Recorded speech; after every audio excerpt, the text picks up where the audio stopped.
আসসালামু আলাইকুম। আমি মোহাম্মদ সাইফুল ইসলাম। অনলাইন ক্লাসে তোমাদেরকে স্বাগতম জানাচ্ছি। আজকের ক্লাসের বিষয় ফিনান্সিয়াল স্টেটমেন্ট বা আর্থিক বিবরণী।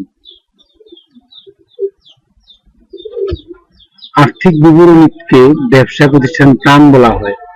ব্যবসায়ের অতীত সংগঠিত তথ্যের উপর ভিত্তি করে আর্থিক বিবরণী তৈরি করা হয়।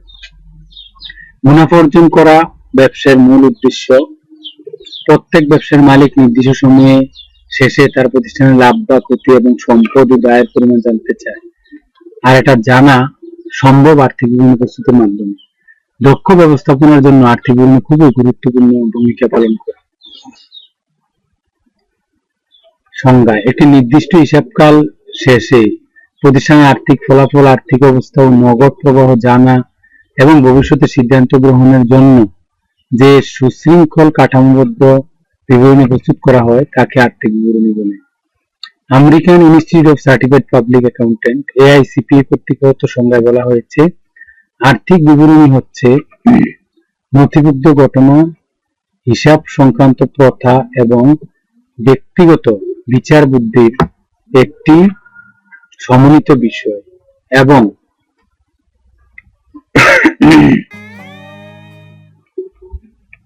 বিচার শক্তি ও প্রথা যা প্রয়োগ করা হয় তা ফলগতভাবে বিবরণীকে প্রভাবিত করে।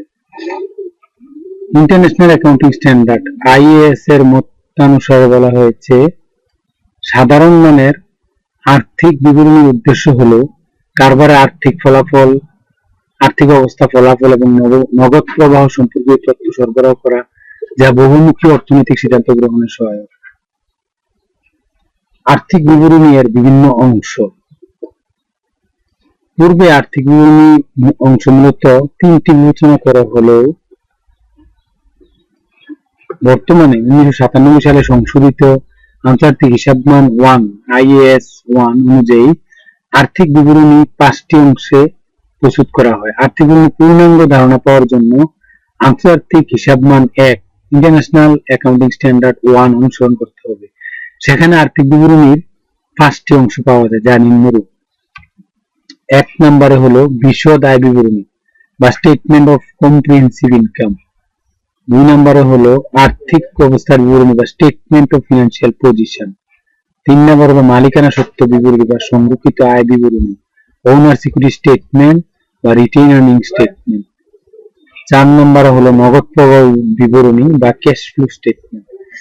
5 নম্বরে হলো আর্থিক অবস্থার বিবরণীতে ব্যবহৃত প্রয়োজনীয় নোট ও গুরুত্বপূর্ণ হিসাবের নীতিমালা, notes comprising a summary of financial significant accounting policies and other explanatory information. এটা তোমাদের অবজেক্টিভে থাকে যে আর্থিক বিবরণী অংশ কয়টি, অনেকে 3টি দিয়ে দেয়, এখানে 5টি হবে সঠিক উত্তর। তাহলে এগুলো তোমাদেরকে মুখস্থ রাখতে হবে। 1 নম্বর আর্থিক বিবরণী, 2 নম্বর আর্থিক অবস্থার বিবরণী, 1 নম্বর বিশদ আয় বিবরণী, 2 নম্বর আর্থিক অবস্থার বিবরণী, 3 নম্বর মালিকানা সত্ত্ব বিবরণী বা সংরক্ষিত আয় বিবরণী, 4 নম্বর নগদ প্রবাহ বিবরণী, 5 নম্বর আর্থিক অবস্থার বিবরণীতে ব্যবহৃত প্রয়োজনীয় নোট ও গুরুত্বপূর্ণ হিসাবের নীতিমালা। বিশদ আয় বিবরণী প্রস্তুত প্রণালী। আয় বিবরণী 2 ধরনের, এক ধাপ আয় বিবরণী, বহু ধাপ আয় বিবরণী। ইংলিশে বলা হয় single entry, multiple step. Single step, multiple step. এক ধাপ আয় বিবরণী সাধারণত সেবা প্রদানকারী প্রতিষ্ঠানসমূহ একটি নির্দিষ্ট হিসাবকাল শেষে তাদের প্রতিষ্ঠানের নিট লাভ নির্ণয় করার জন্য এক ধাপ বিশিষ্ট আয় বিবরণী প্রস্তুত করে থাকে, যেমন চিকিৎসা সেবা প্রদানকারী প্রতিষ্ঠান, আইন সংক্রান্ত সেবাদানকারী প্রতিষ্ঠান, প্রকৌশলী সেবাদানকারী প্রতিষ্ঠান। বহু ধাপ আয় বিবরণী পণ্য ক্রয় বিক্রয়ের ব্যবসার ক্ষেত্রে সাধারণত বহু ধাপ পৃষ্ঠা আয় বিবরণী প্রস্তুত করা হয়। এগুলো প্রধানত 3টি ধাপে সাজিয়ে প্রস্তুত করা হয়। প্রথম ধাপ নিট বিক্রয় হতে বিক্রিত পণ্যের ব্যয় বাদ দিয়ে মোট মুনাফা নির্ণয় করা হয়। এখানে বিক্রিত পণ্যের ব্যয় সমান সমান প্রারম্ভিক মূল্য যোগ নিট ক্রয় প্লাস প্রত্যক্ষ খরচ মাইনাস সমপরিমাণ পণ্য। তো পণ্য বিক্রয় উপযোগী করা পর্যন্ত ব্যয়কে বিক্রিত পণ্যের ব্যয় বলা হয়। দ্বিতীয় ধাপ হলো মোট মুনাফার সাথে পরোক্ষ পরিচালন আয় যোগ করে উক্ত যোগফল থেকে পরোক্ষ পরিচালন বাদ দিয়ে পরিচালন মুনাফা নির্ণয় করা হয়। তৃতীয় ধাপ, পরিচালন মুনাফার সাথে অপরিচালন আয় যোগ করে উক্ত যোগফল থেকে অপরিচালন বাদ দিয়ে নিট মুনাফা নির্ণয় করা হয়।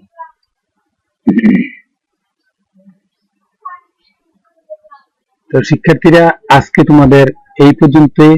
আমরা আজকে শিখলাম আর্থিক বিবরণী কাকে বলে, আর্থিক বিবরণীর অংশ কয়টি ও কি কি, বিশদ আয় বিবরণী কয় ধরনের, বিশদ আয় বিবরণী দুই ধরনের, একধাপ আয় বিবরণী, বহুধাপ আয় বিবরণী, বহুধাপ আয় বিবরণী আবার কিভাবে নির্ণয় করা হয়, আমরা আজকে এইটুকুই শিখলাম। তোমাদেরকে অনেক ধন্যবাদ। Thanks for watching.